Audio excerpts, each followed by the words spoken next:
सूत जी कहते हैं, मुनीश्वरों, ब्रह्मा जी की बात सुनकर नारद जी ने विनय पूर्वक उन्हें प्रणाम किया और पुनः पूछा, भगवान, भक्त वत्सल भगवान शंकर कैलाश पर्वत पर कब गए और महात्मा कुबेर के साथ उनकी मैत्री कब हुई? परिपूर्ण मंगल विग्रह महादेव जी ने वहां क्या किया? यह सब मुझे बताइए। यह सुनने के लिए मेरे मन में बड़ा कौतूहल है। ब्रह्मा जी ने कहा, नारद, सुनो, चंद्रमौली भगवान शंकर का चरित्र का वर्णन करता हूँ। वे कैसे कैलाश पर्वत पर गए और कुबेर के साथ उनकी किस प्रकार मैत्री हुई, यह सब मैं सुनाता हूँ। कांपिल्य नगर में यज्ञदत्त नाम से प्रसिद्ध एक ब्राह्मण रहते थे, जो बड़े सदाचारी थे। उनका एक पुत्र हुआ जिसका नाम गुणनिधि था। वह बड़ा ही दुराचारी और जुआरी हो गया था। पिता ने अपने इस पुत्र को त्याग दिया और घर से निकाल दिया। वह घर से निकल गया और कई दिनों तक भूखा भटकता रहा। एक दिन वह नैवेद्य चुराने की इच्छा से एक शिव मंदिर में गया। वहां उसने अपने वस्त्र को जलाकर उजाला किया। यह मानो उसके द्वारा भगवान शिव के लिए दीपदान किया गया। तत्पश्चात वह चोरी में पकड़ा गया और उसे प्राण दंड मिला।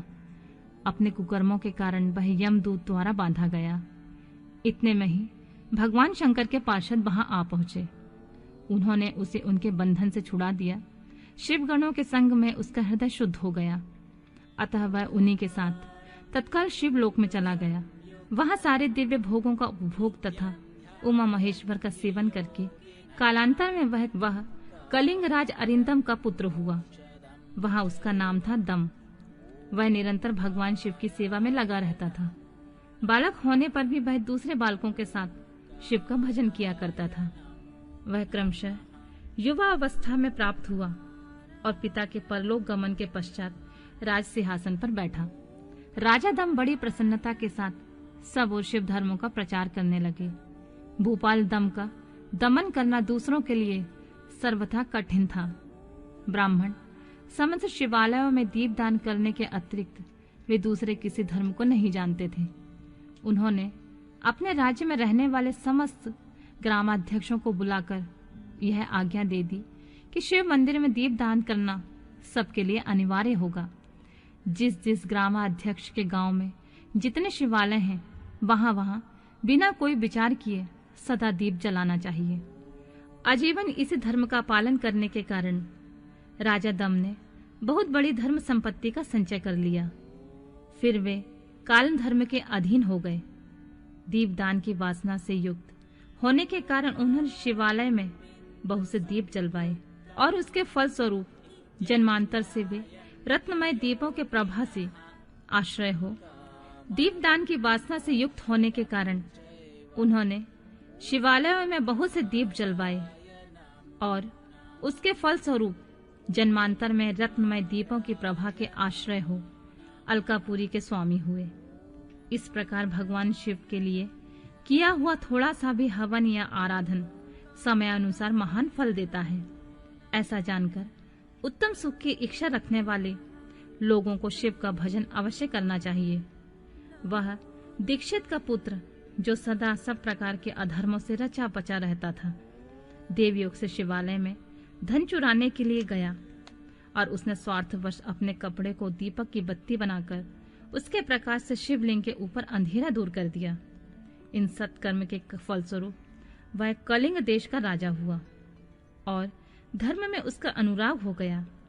फिर दीप की वासना का उदय होने से शिवालय में दीप जलवाकर उसने यह दिक्पाल का पद पा लिया।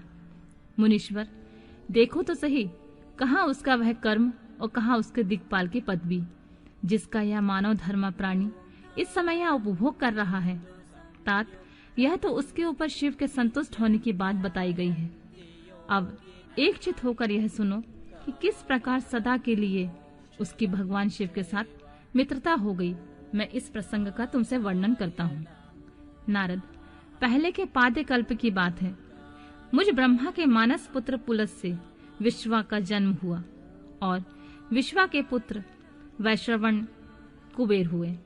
उन्होंने पूर्व काल में अत्यंत उग्र तपस्या के द्वारा त्रिनेत्रधारी महादेव की आराधना करके विश्वकर्मा की बनाई हुई उस अलकापुरी का उपभोग किया। जब वह कल्प व्यतीत हो गया और मेघवाहन कल्प आरंभ हुआ, तब उस समय यज्ञदत्त का पुत्र, जो प्रकाश का दान करने वाला था, कुबेर के रूप में अत्यंत दुस्सह तपस्या करने लगा। दीपदान मात्र से मिलने वाली शिव भक्ति के प्रभाव को जानकर वह शिव की चित्त प्रकाशित का काशीपुरी नगरी में गया। अपने चित्त रूपी रत्नमय प्रदीपों से 11 रुद्रों को उद्बोधित करके अनन्य भक्ति एवं स्नेह से संपन्न हो वह तन्मयता पूर्वक शिव के ध्यान में मग्न हो निश्चल भाव से बैठ गया, जो शिव की एकता का महान पात्र है, तप रूपी अग्नि से बढ़ा हुआ है। काम क्रोधाग्नि महाविद अग्नि रूपी पतंगों के आघात से शून्य है। प्राण निरोधी रूपी वायु शून्य स्थान में निश्चल भाव से प्रकाशित है। निर्मल दृष्टि के कारण स्वरूप से भी निर्मल है तथा श्रद्धा रूपी पुष्पों से जिनकी पूजा की जाती है, ऐसे शिवलिंग की प्रतिष्ठा करके वह तब तक तपस्या में लगा रहा जब तक उसके शरीर में केवल अस्थि और चर्मात्र ही अवशिष्ट नहीं रह गए। इस प्रकार उसने 10,000 वर्षों तक तपस्या की। तदनंतर विशालाक्षी पार्वती के साथ भगवान विश्वनाथ कुबेर के पास आए। उन्होंने प्रसन्न चित्त से अलकापति की ओर देखा। वे शिवलिंग में मन को एकाग्र करके ठूठे काठ की भांति स्थिर भाव से बैठे थे। भगवान शिव ने उनसे कहा, अलकापति, मैं वर देने के लिए उद्यत हूं, तुम अपना मनोरथ बताओ। यह वाणी सुनकर तपस्या के धनी कुबेर ने जो ही आंखें खोलकर देखा, त्यों ही उमा वल्लभ भगवान श्रीकंठ सामने खड़े दिखाई दिए। वे उदय काल के सहस्त्रों सूर्यों से भी अधिक तेजस्वी थे। उनके मस्तक पर चंद्रमा अपनी चांदनी बिखेर रहे थे। भगवान शंकर के तेज से उनकी आंखें चौंधिया गईं। उनका तेज प्रतिहत हो गया। वे नेत्र बंद करके मनोरथ से परे विराजमान देव देवेश्वर शिव से बोले, नाथ, मेरे नेत्रों को वह दृष्टि शक्ति दीजिए जिससे आपकी चरणार बिंदों का मैं दर्शन कर सकूं। स्वामी, आपका प्रत्यक्ष दर्शन हो, यही मेरे लिए सबसे बड़ा वर है। ईश, दूसरे किसी वर से मेरा क्या प्रयोजन है। चंद्रशेखर, आपको नमस्कार है। कुबेर की यह बात सुनकर देवादिदेव उमापति ने अपनी हथेली से उनका स्पर्श करके उन्हें देखने की शक्ति प्रदान की। दृष्टि शक्ति मिल जाने पर यज्ञदत्त के उस पुत्र ने आंखें फाड़ फाड़ कर पहले उमा की ओर देखना आरंभ किया। वह मन ही मन सोचने लगा, भगवान शंकर के समीप वह सर्वांग सुंदरी कौन है? इसने ऐसा कौन सा तप किया जो मेरी भी तपस्या से बढ़ गया है? यह रूप, यह प्रेम, यह सौभाग्य और यह असीम शोभा सभी अद्भुत है। वह ब्राह्मण कुमार बार बार यही कहने लगा। जब बार बार यही कहता हुआ वह क्रूर दृष्टि से उनकी ओर देखने लगा, तब वामा के अवलोकन से उनकी बाएं आंख फूट गई। तदनंतर देवी पार्वती ने महादेव जी से कहा, प्रभु, यह दुष्ट तपस्वी बार बार मेरी ओर देखकर क्या बक रहा है? आप मेरी तपस्या के तेज को प्रकट कीजिए। देवी की यह बात सुनकर भगवान शिव ने हंसते हुए उनसे कहा, उमे, यह तुम्हारा पुत्र है।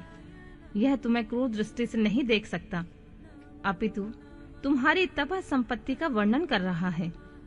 देवी से ऐसा कहकर भगवान शिव पुनः उस ब्राह्मण कुमार से बोले, वत्स, मैं तुम्हारी तपस्या से संतुष्ट होकर तुम्हें वर देता हूँ। तुम निधियों के स्वामी और गुहाओं के राजा हो जाओ। सुव्रत, यक्षों, किन्नरों और राजाओं के भी राजा होकर पुण्य जनों के पालक और सबके लिए धन के दाता बनो।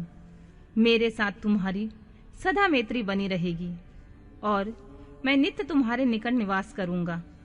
मित्र, तुम्हारी प्रीति बढ़ाने के लिए मैं अलका के पास ही रहूंगा। आओ, इन उमा देवी के चरणों में साष्टांग प्रणाम करो। महाभक्त यज्ञदत्त कुमार, तुम अत्यंत प्रसन्न चित्त से इनके चरणों में गिर जाओ। ब्रह्मा जी कहते हैं, नारद, इस प्रकार वर देकर भगवान शिव ने पार्वती देवी से फिर कहा, देवेश्वरी, इस पर कृपा करो तपस्विनी, यह तुम्हारा पुत्र है। भगवान शंकर का यह कथन सुनकर जगदम्बा पार्वती ने प्रसन्नचित्त होकर यज्ञदत्त कुमार से कहा, वत्स, भगवान शिव में सदा तुम्हारी निर्मल भक्ति बनी रहे। तुम्हारी बाईं आंख तो फूट गई है, इसलिए एक ही पिंगल नेत्र से युक्त रहो। महादेव जी ने जो वर दिए हैं वे सब उसी रूप में सुलभ हों। बेटा, मेरे रूप के प्रति ईर्ष्या करने के कारण तुम कुबेर नाम से प्रसिद्ध हो जाओगे। और कुबेर का वर देकर भगवान देवेश्वर पार्वती के साथ अपने विश्वेश्वर धाम चले गए। इस तरह कुबेर ने भगवान शंकर की मैत्री प्राप्त की और अलकापुरी के पास जो कैलाश पर्वत है वह भगवान शंकर का निवास हो गया।